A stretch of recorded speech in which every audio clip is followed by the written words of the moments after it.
Now, I'm sure you've all been in the position where you've made a phenomenal 8 or 16 bar loop that sounds a bit like this.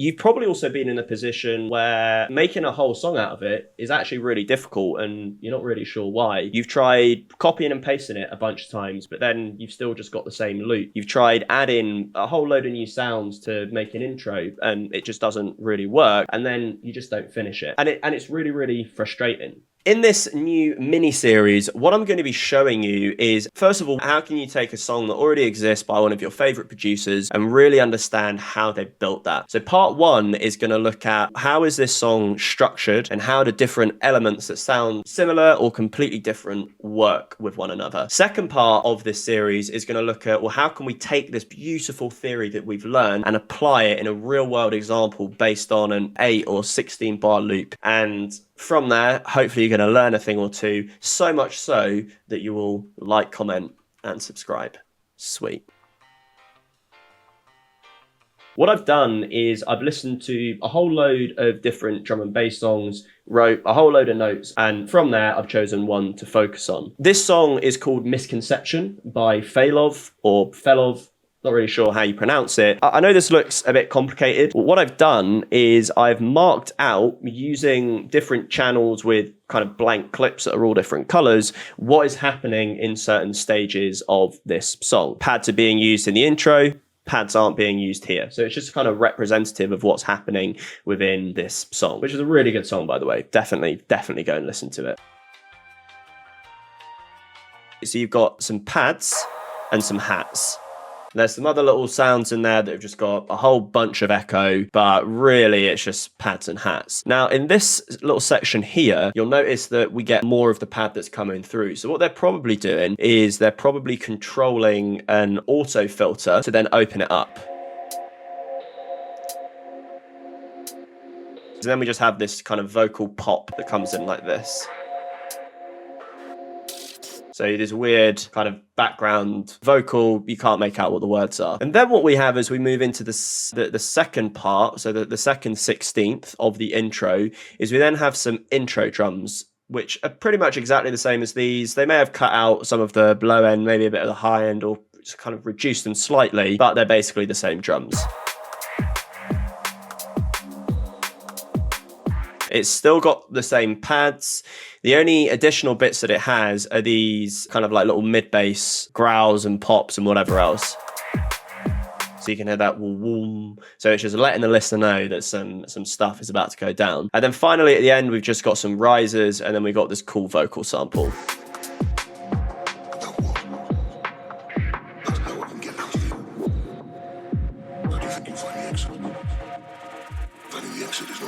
And then it goes into, honestly, a phenomenal drop. The other thing that they've done, which again is a really nice, easy trick that all of you can implement, is they've just used a low pass filter, which brings us down and then back into the drop. So you'll hear here, here, here, here.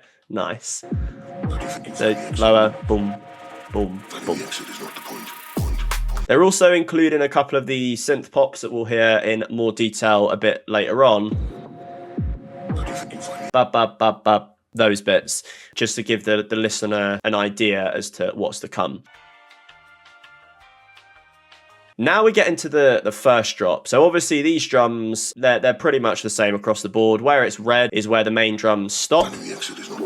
And we've also got a little fake out there as well. But let's talk a bit about these bass lines, because the bass lines are really cool. That's what made me love this song, are the bass lines. We actually have 2 bass lines that are playing simultaneously in each 16th. Okay, as you can see here. So they keep changing as we go down. Now, this might be the same bass. It might actually be a different bass line, but they're very, very similar. The only difference being that the first part of it, so the first 4 beats, it's got kind of this synthy thing going on.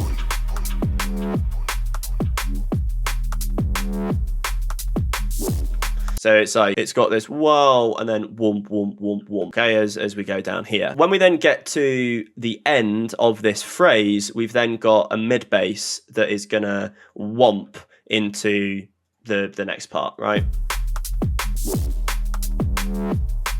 Really, really simple stuff. And then at the end of the next phrase, we've got the same synths that we used over in the intro. Bow, bow, bow, bow, bow, bow, bow. We got those guys going on. And that just repeats, right? That just repeats for this first 16th. And obviously there's going to be other tiny little effects and whatever going on, but that's really the core of this first drop. When we then get into the second bass line, this has now higher frequencies that are being played, but it's exactly the same structure. Okay, so if I can't solo it because these are just MIDI clips, but you'll hear that that's just higher pitch, right? So you just open up your new instance of Serum and you push up your FM from B by 1 octave. And it's the same do-do-do-do bass line here. Now, this is when we then start to hear more elements of the synth pop, so the do-do-do and also the whomp from the mid bass. And we have the same here, but just a smaller one. Woo, it's like a whip. A whip, a cool whip. And again, that just repeats until the end where we don't have any drums. It sounds ultra, ultra effective. So we've had this little breakdown here with a vocal. And now we're going to go into basically the same bass, but again, it's higher frequency and it has a faster LFO. It's the same thing, but it's a bit faster. So you're just increasing the rate of the LFO.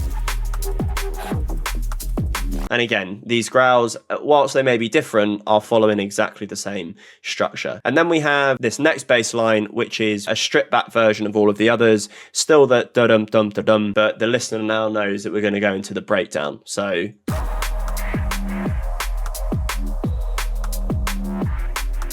and it's just got those perks and stuff going on. That's all just kind of like color and nice stuff. But you know what I mean? It's basically the same as what we had before. When we then move into the final 16 before we get to the breakdown, some of the previous elements are then reintroduced. Synth pops,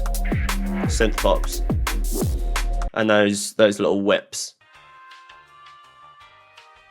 So within the breakdown, what they've done is they've just copied across the pads, the hats, and the intro drums. They've used a similar type of vocal, similar effects with the risers and the low pass. Whilst I'm not looking to discredit them, right? They're phenomenally good producers. They do what all other producers do, and they're just taking elements from different parts of the song to then transition it into new parts of the song.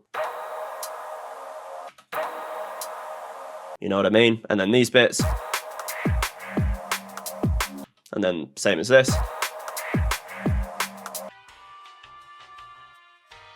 How do you think you find the exit? Finding the exit is not the point.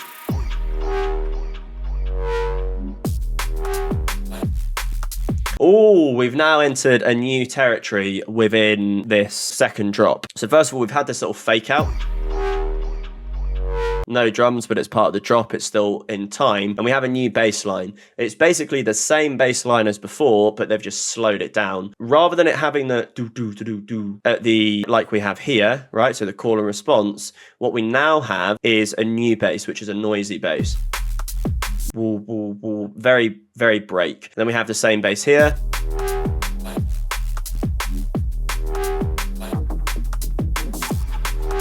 As we then move into the next part of the second drop, we just have a call and response of these two basses.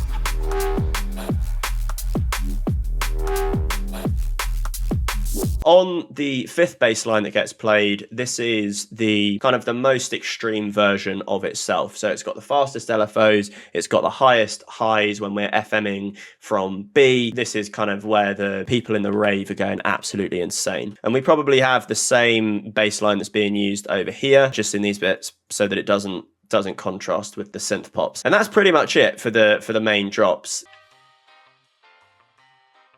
The only other thing that is happening in the outro is we have a very simple bass line 1,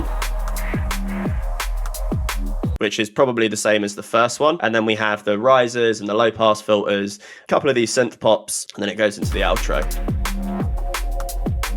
Now, don't get me wrong, there is more happening with this song than the ultra simplified version that I've given you. But hopefully what you see is that when you actually break a tune down to its very core and very fundamentals, it's very easy for you guys to replicate what other producers have done to make your song sound more structured. Now, in the next video, what we're going to do is we're going to take pretty much this exact structure and show you how from a simple 16 bar loop, it's easy to then spin that out into a wider song because we've already got the core of what we want the tune to sound like. So that's pretty much it.